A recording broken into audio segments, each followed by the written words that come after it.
Shortly after, we will open up for audience questions. And then for those that are attending virtually, just drop your questions in the chat. First, let's introduce our two speakers.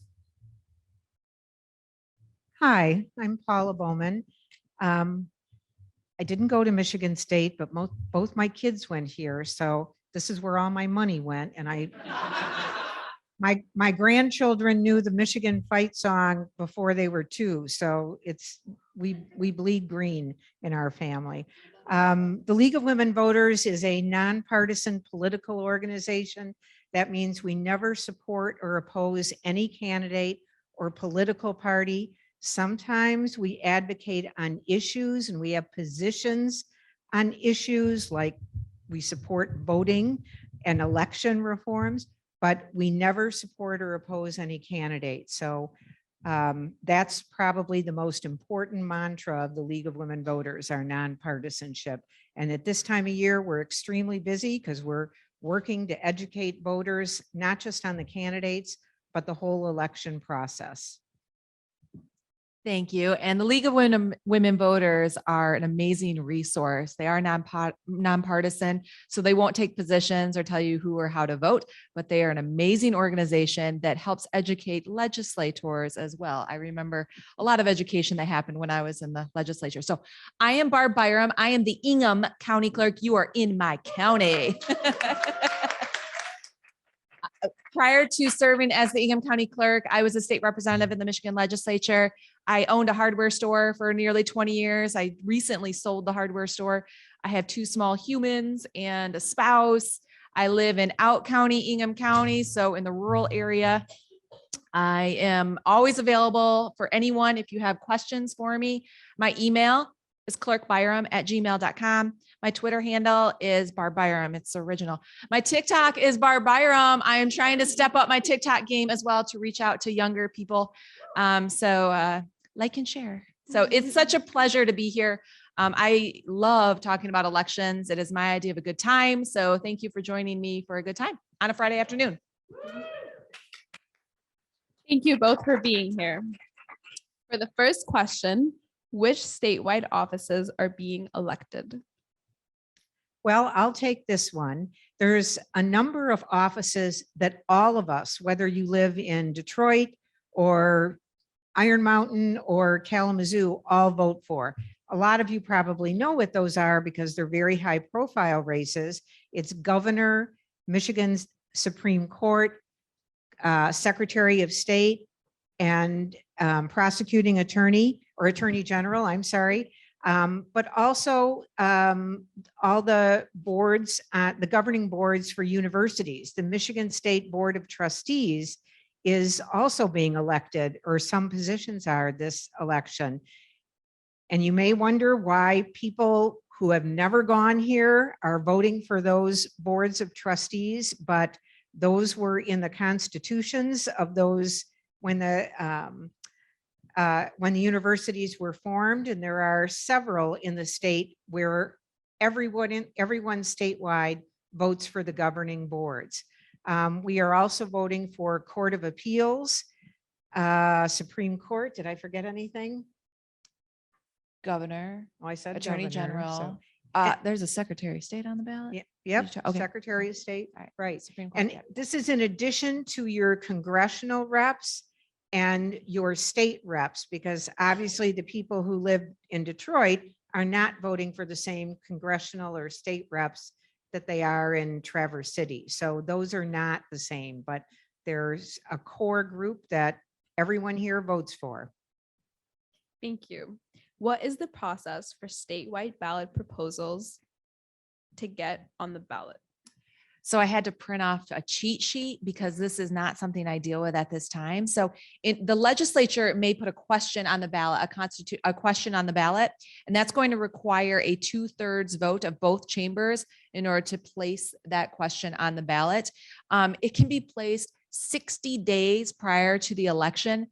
That is not soon enough. As a clerk that has to program the ballot, print ballots, get ballots to local clerks for local clerks to send to voters, 60 days is not enough at all, quite frankly. So it really backs up our timeline. And then for a citizen initiative, that they may do that with a 340,047 valid signatures. But for constitutional amendments, they must gather 425,059 valid signatures.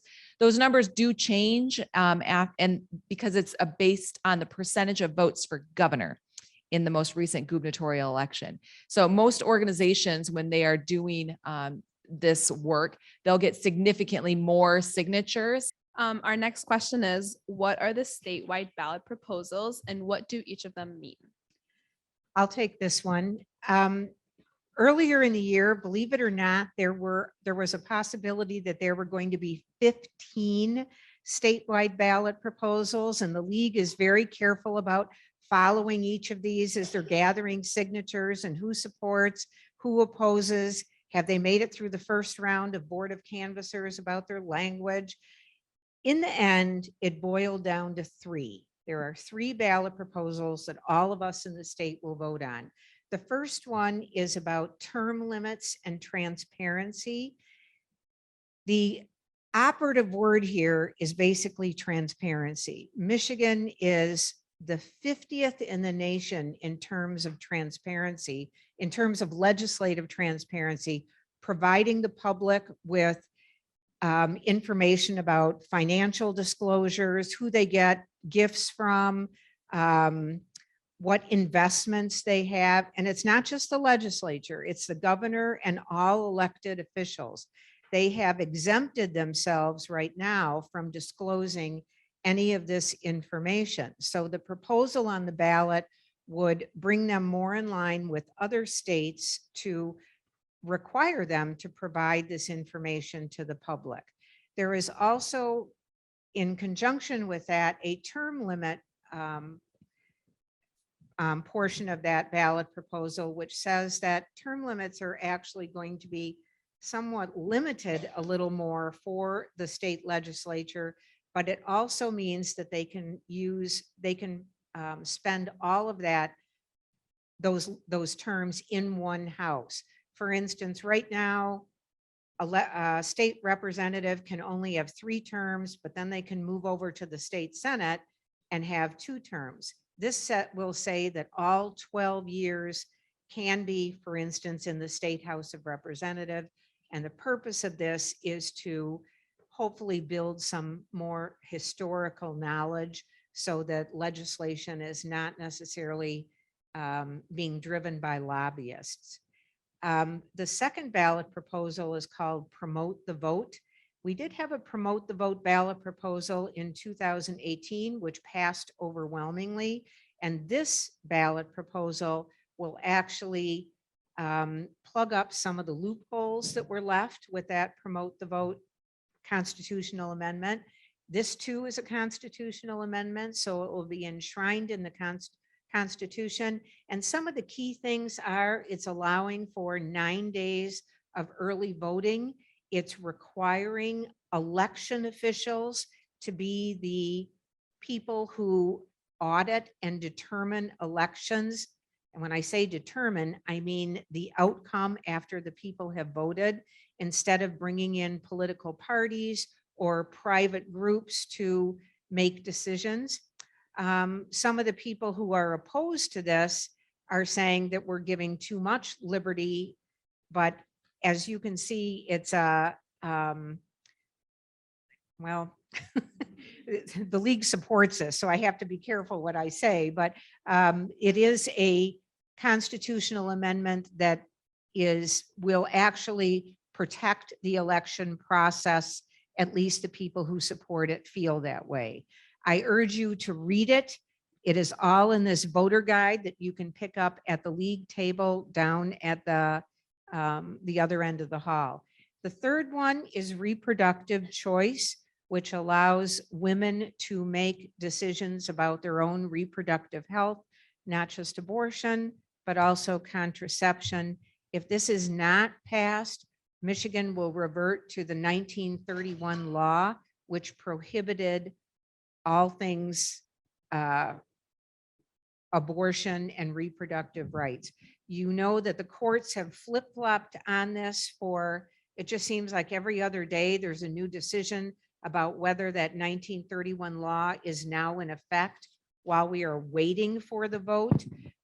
Right now, it's not in effect, but it's a day-to-day decision because both sides are fighting very hard for their positions. All three of these ballot proposals are constitutional amendments, which means that if they are passed, they are enshrined in the Constitution as law, and they cannot be altered by the state legislature or the governor. Thank you so much. The next question is, what are common local ballot questions and what is the process to get them on the ballot? Why are they important for students to vote in local elections? So it's always important for students to vote so that we are perfectly clear. It does not matter if it's a presidential election, a gubernatorial election, a May special election, a presidential primary election. Y'all better be voting in every single election. The more people that participate, the stronger our democracy will be. So make sure you are exercising your right to vote first. So the things you're going to see are the local proposals, schools, usually sinking funds, money that they need to maintain educating our future. Sometimes they'll have technology requests and they need funding for that. Also, local cities and townships have millages for parks, zoo, fire safety. In Ingham County in specific, we've had elder care, healthcare, public transportation. And then there are non-millage questions that jurisdictions also have, and they are currently typically surrounded by about marijuana and marijuana regulation. But to give you a sense of what my county, so my county, Ingham County is like with the 6th, 7th largest county in the state. The census changed that. A lot of people moved to the west side of the state because there's a lake. So for the Michigan election for Ingham County, we have 163 different ballot styles, 278 candidates, 6 jurisdictional questions, and 1 district library proposal that's actually not in my, it's not located in my county, but some of my county voters will vote on it because they're in the library jurisdiction.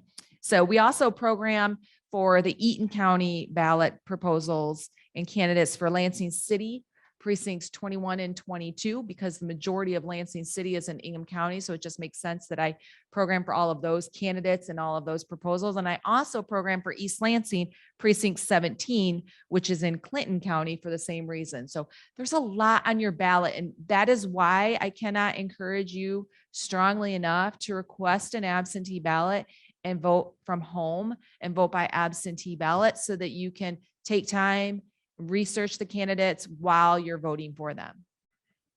Thank you so much. What is the role of a county clerk and how do they help administrator elections? Are there resources county clerks can provide to support student voter engagement? What is the role of county clerk? So the county clerk, you know that we run the elections. We're the chief elections official in the county. But we do a lot of other things too. So I enforce campaign finance for all of the candidates that file locally, and I am vigilant. I know I have at least 1 treasurer for a couple of campaigns in here, and I make sure people comply with campaign finance. Also, I keep secure all vital records that occur in Ingham County. So that's birth, marriage, death. DD 214s, which are military discharge papers, are filed in my office. DBAs, if someone wants to do business as in the county, those are filed in my office. Notaries, if someone is a county resident and they want to become a notary, they file in my office and apply in my office. If they want to carry a concealed pistol license, if they want to carry concealed, they have to apply for a concealed pistol license. They apply in my office as well. I'm also clerk to the circuit court, clerk to the board of commissioners, clerk to the plat board, clerk to the election commission and the board of canvassers. And I'm sure I left something out. So I do a lot of paper stuff and I'm charged with keeping a lot of paper safe and secure. So that's what I do. And the way I support elections, and let's focus on the election side, I program the computers for the election. So I teach the computer how to read the ballot and tabulate the votes. In Michigan, our elections are some of the safest and most secure in the nation because of what I'm about to say. I, as county clerk, do the programming, but it is the local clerk, the city and township clerk that test my work because we like checks and balances in election administration. And so they test that work in a public meeting, which no one goes to, but y'all should. So there's a public meeting that tests any possible way a ballot can be voted. That is tested at the public accuracy test done by your city and your township clerks, their election commission. Once that is done, it is all locked up. Election day happens. People start coming into the polls, exercising their right to vote, or maybe they voted by absentee. So an absentee counting board will be opened by Democrats and Republicans that are called precinct workers that work for the local clerk. They take an oath of office and they have certain duties. And in Michigan, we like to achieve balance, and that is to have a Democrat and a Republican all along the way. Once the polls close, because that all was the responsibility of the local clerk, once the polls close, everything comes back to the county. And so all unofficial results are uploaded at the county level, and I post them on the website for the public and the press to see the unofficial results on election night. Okay. I'm telling you, they're unofficial because the Board of Canvassers has to meet the next day to go through the entire election to make sure that for every ballot voted, there was a voter that showed up to vote that ballot. Okay. And then the Board of Canvassers is made up of 2 Democrats and 2 Republicans. They will canvass and then ultimately certify the election. That's when the results are certified, official. They must do that within 2 weeks under statute. Usually it takes about a week in Ingham County because I am militant. So that's what I do as a county clerk, but I'm not done with that election yet because it keeps on going, doesn't it, Marie? It keeps on going because in Michigan, when I was in the legislature, I supported this great idea of requiring clerks to audit the election. So we then do an audit, and that audit is a random audit. The Secretary of State will tell us which precincts to audit. And then sometimes county clerks can encourage the Secretary of State to add a couple more precincts to that audit, and we will audit. It's a procedural audit, as well as a hand tally of certain races. The procedures are, we make sure that public accuracy testing was done and it was public and it was noticed. The election was noticed. Democrats and Republicans were appointed to serve as precinct inspectors, and they were approved by the election commission prior to the deadline. All of that procedure stuff that no one really likes, but it really matters when we're talking about election security. And then the Secretary of State will tell us a proposal and a candidate to count, and we will hand count that, we being the county side, because it was the local side, right? Remember, checks and balances, the local side that conducted that election. So then we audit. Once the period for audit's done, we're still not done. No. We then are permitted, if a candidate requests or even a citizen requests for a ballot question, we would do a recount. And a recount is a hand count of the ballots to make sure that the tabulator counted right. And you know what? Sometimes those numbers change, and I'll tell you why those numbers change. Those numbers change because I cannot program humans like I can program computers, and humans mess up. Humans mess up. So in Michigan, we have strict rules when it comes to ballot marking and how a ballot may be counted for a candidate or a yes/no proposal.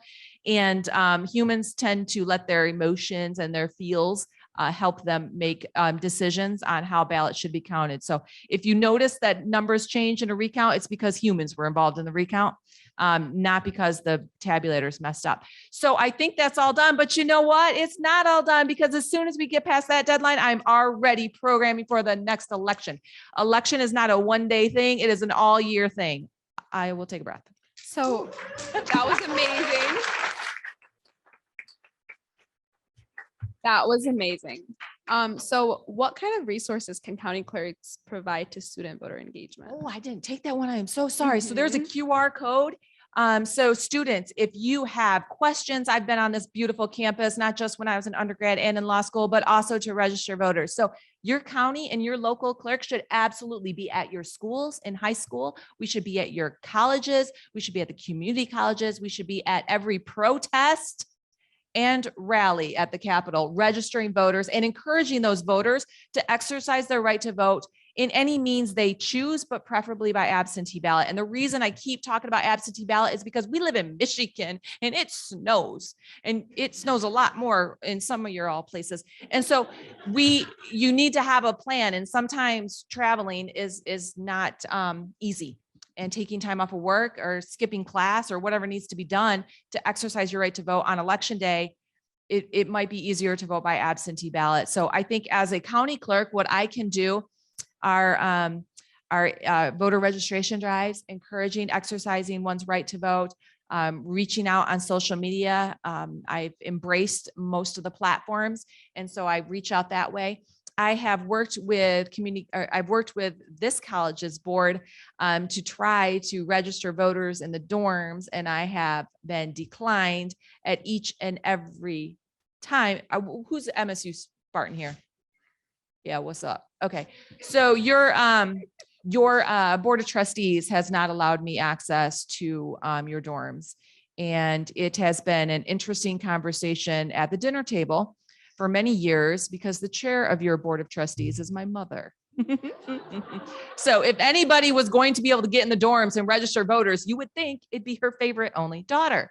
But there are some security concerns that they will not allow me or my designees into the dorms, but I am still trying to fight that fight. But East Lansing clerk Jennifer Schuster, who's going to be around here at some point, I know, she's been on the ground. She's got a satellite office opening up on her birthday, November 10th. So, take advantage of the satellite office and hold your election administrators accountable. So we can assist. We should assist. Many are appointed. I am elected. East Lansing's appointed.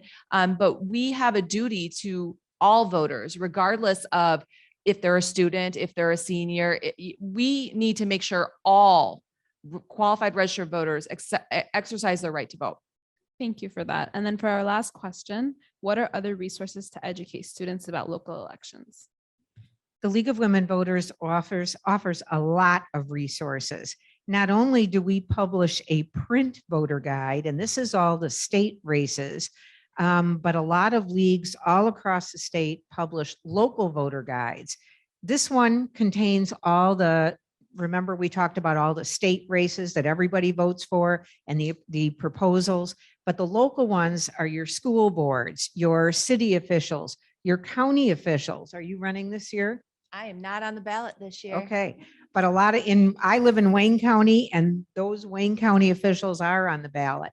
So check out the local voter guide too, but better yet, there is an online version, which is actually more complete than this one.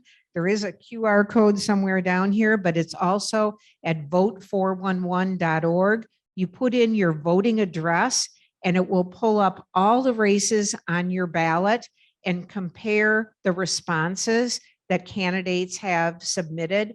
The league does not edit them. We don't correct them for spelling. So if somebody is a crummy speller, you can see that. Sometimes that helps make your decision, especially when they're running for a governing board at a university. But all of those things are in there. There's also information about the proposals, what happens if this proposal passes, what happens if it doesn't pass. Besides this, the league has candidate forums all over the state. Check the community that you live in, go to the League of Women Voters, go to their events calendars and see what's there. They're almost all recorded. So if you missed one, you can watch the recording. It is really tough trying to send you to candidates' websites because let's face it, a candidate's website, they're going to be all about that candidate. You're not getting both sides of it. So you want to look at the other candidate's website too to get the most information you can. If all else fails and you can't find anything, I always tell people, think about the issues that are important to you. Is gun control important to you? Are reproductive rights important? Is being pro-life important? Go to those websites, and sometimes they endorse certain candidates. I'm not suggesting that your vote should be based on a single issue, but when you can't find any information, sometimes that might help you make a decision. Thank you so much. We have about, I'd say 15 minutes for questions. We'll start with, Okay. I'm not giving it up. I'm joking.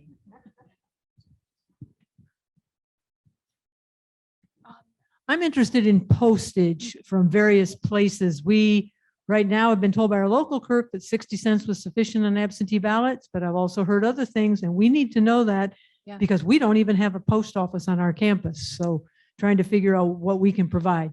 Yeah, so it depends upon the size of your ballot.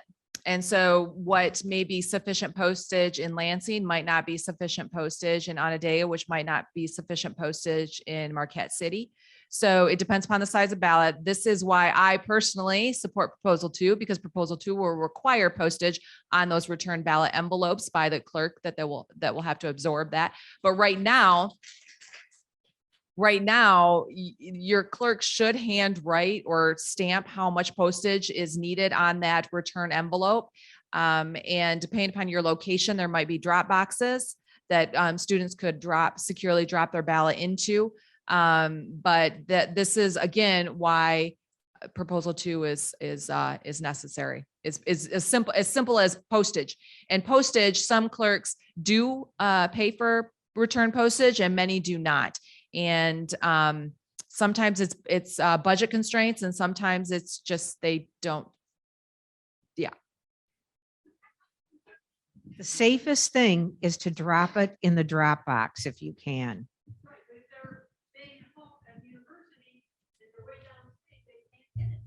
You're right. And Michigan law requires that ballot to be in the possession of the local clerk by the time polls close, which is 8 p.m. local time, because there are 2 different time zones in our state. So 8 p.m. local time, that ballot has to be in the clerk's possession. Otherwise, it will not be tabulated. So for those students voting from home, but live far away, you have to mail that within, I would say 2 weeks out is the latest you should be mailing that back, honestly. But yeah, that's where we are right now because of our laws. one quick question, virtually they asked in the chat, do clerks in Michigan still need help with poll workers?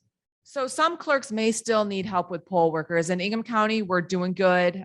Wayne County usually needs more poll workers. So if you live in an area, I would encourage you to reach out to your local city or township clerk and see if they need precinct workers. Poll workers, precinct workers are the same thing. They're employed by the local clerk. Challengers, observers, different thing. They don't get paid usually.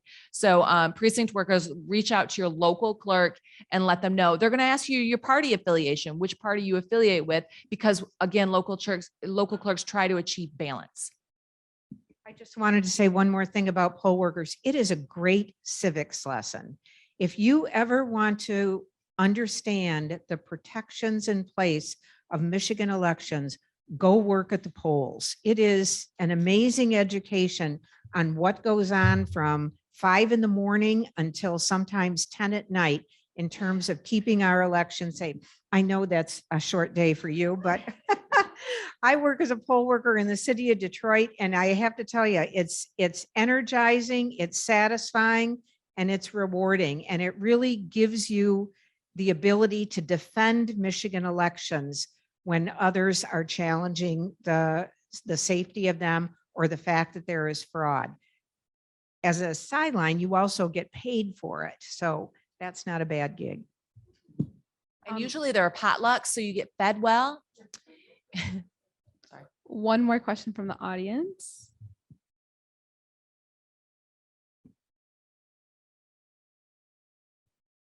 Hello.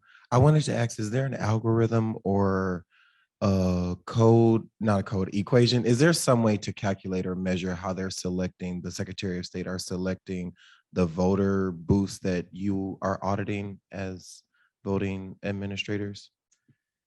So the question, is there a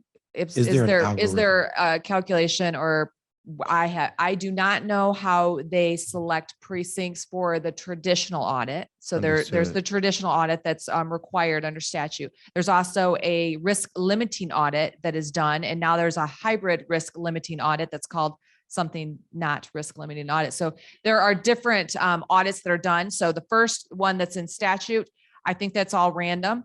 And you'd have to ask the Secretary of State's office for that one. Understood. This- Thank you. The second audit is I'm the listening. risk limiting audit.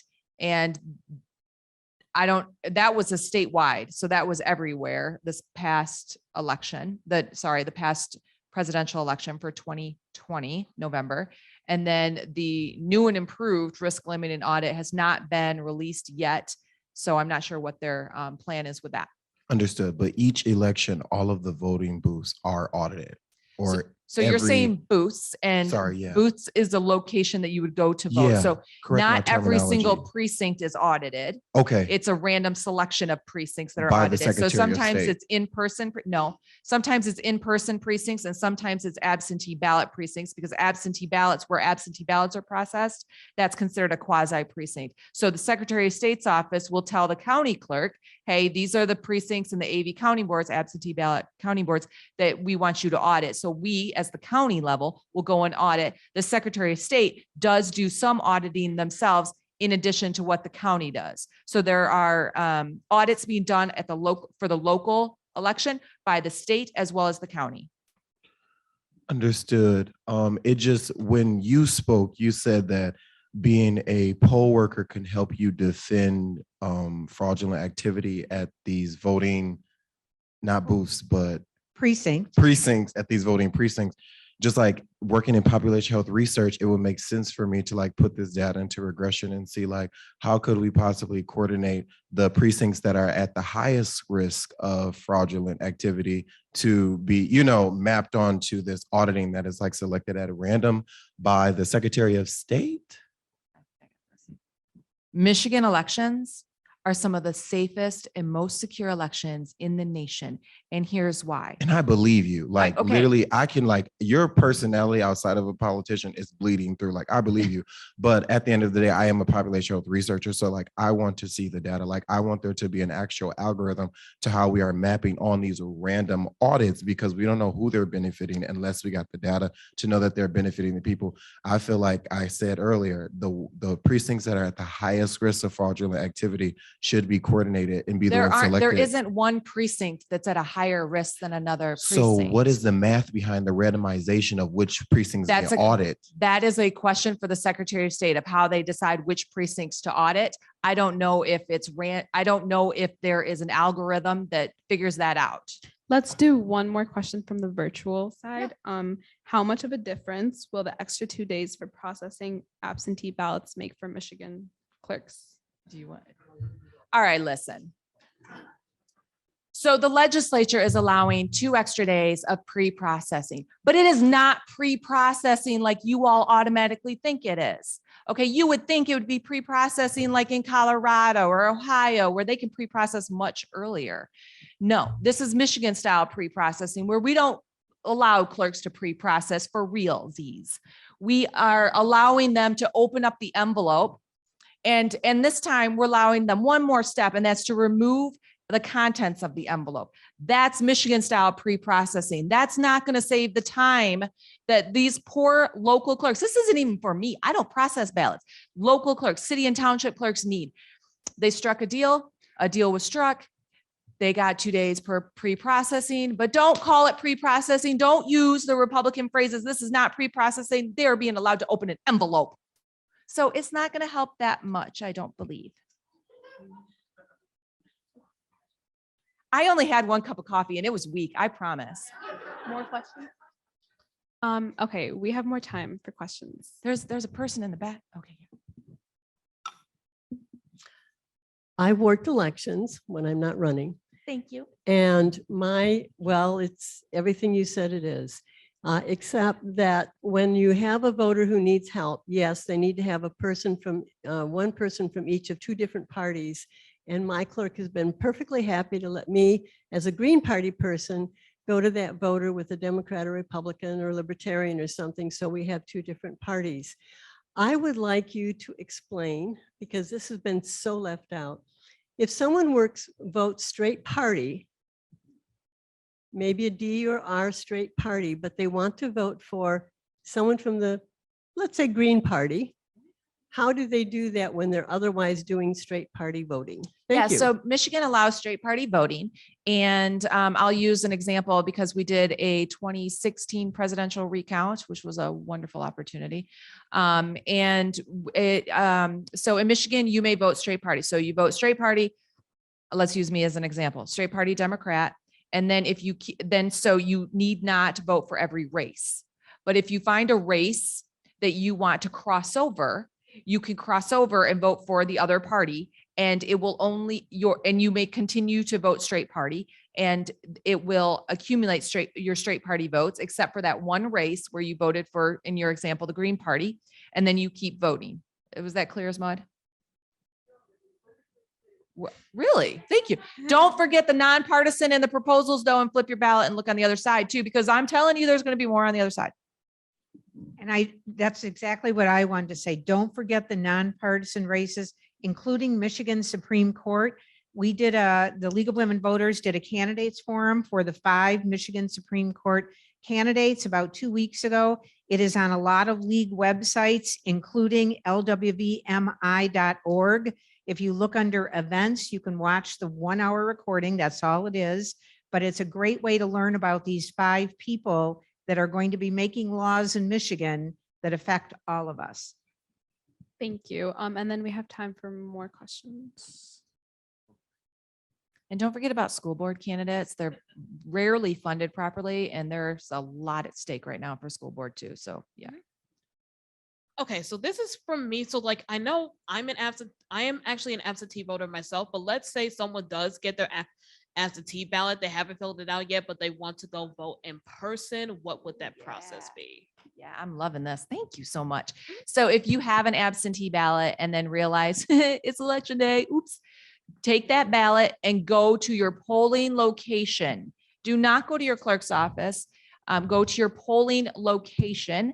You will then surrender that ballot and be issued an in-person ballot to exercise your right to vote. Now, my students, if you thought you were going to mail your ballot back to Marquette, you realize election's on Tuesday, it's Sunday, I'm not going to make it. Michigan, because of the passage of the first proposal 2, Michigan has same-day voter registration. And if you feel the need to update your voter registration address, you will do that at your local clerk's office. So just know that if you need to update your voter registration or even register to vote, you can do that at your local clerk's office, be issued a ballot, vote that ballot, and hand it right back over to the clerk if it's election day. So if any of your friends or you find yourself with a ballot, you will end up surrendering that ballot. So you will surrender it at the polling location if you're going to your home polling location to vote, or to a local clerk if you just realized that you needed to update your voter registration because you forgot to do that. And you'll surrender that ballot there too. And that clerk will work with the other clerk, because we have a qualified voter file where we are tracking all of our qualified voters and if they've exercised their right to vote by absentee and everything else, so that if you show up at the poll and you did mail your ballot back, that poll worker, that precinct worker will know it, and the clerk will be called, and you're going to face some questions. And so that's how we track to make sure that for every qualified registered voter, you're only permitted to vote in one time in an election. One more question, last one. Did that change recently? Because the other way. Okay. Did what change recently? The opportunity to register to vote on election day? No, so I believe it was either 20 or maybe the election before that. I had this an absentee ballot I needed to spoil before I could vote in person. Yep. And I was sent to, they weren't too far apart, but to my clerk's office Yep. to first spoil it. Yep. And then I was able to go vote. Were they in the person. same location? They were not in the same location, but not far apart. So I don't think it was 20. I think it was the midterm before that. Yeah, so you should be able to. Did that the change? rule- No.